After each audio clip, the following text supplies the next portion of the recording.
Davening with the Haftorah of Parshat Tisa, dedicated to the memory of Lucy Maya and Rina D. Zichronam Livracha, to the success of all our soldiers fighting, including my own son within many soldiers, to the speedy return of the hostages, and of course, for the speedy recovery of all those that are wounded.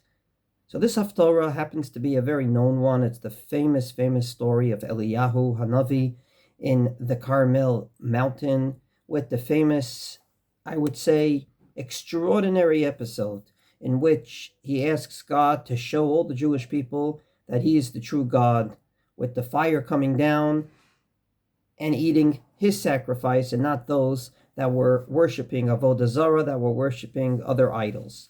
And thank God, God comes down indeed with that fire and proves all the Jewish people that he is the right God, and everyone says Hashem hu ha'elokim, Hashem hu ha'elokim.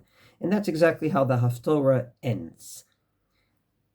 But what's interesting is to see this Haftorah in light of our Parsha, because there were two times that God gave the luchot, the tablets, to the Jewish people. The first was the first attempt that didn't work. There was thunder, there was lightning, there was shofar blowing on that famous Shavuos at Mount Sinai. But the second, in this week's Parsha, after the Jewish people sinned, was a quiet one. God gave it to Moses. There was no thunder, there was no lightning, there was no shofar blowing. Only Moshe Rabbeinu took the luchot and brought him down. And I believe we can learn from this something very, very important. Sometimes davening is about the extraordinary, namely to have an amazing chazan and to sing and dance and do what you can. And sometimes davening calls for a quiet, private rendezvous with God. In a word, this is the difference between the silent Amidah and Chazarat Hashatz. The silent Amidah is like the luchot given to Moshe the second time. The public Amidah, the Chazarat Hashatz, is like Eliyahu on Mount Carmel, and the first time the luchot were given.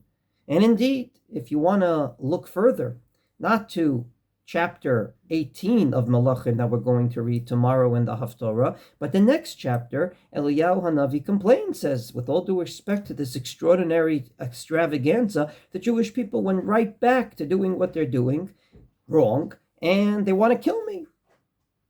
And indeed, God then says, the most important thing is kol dmama daka, a quiet, private way to influence. So indeed, in davening, we have both the first and the second luchot given, the silent versus the public, and I hope and pray that we'll be able to succeed in both. Wishing everyone a Shabbat Shalom.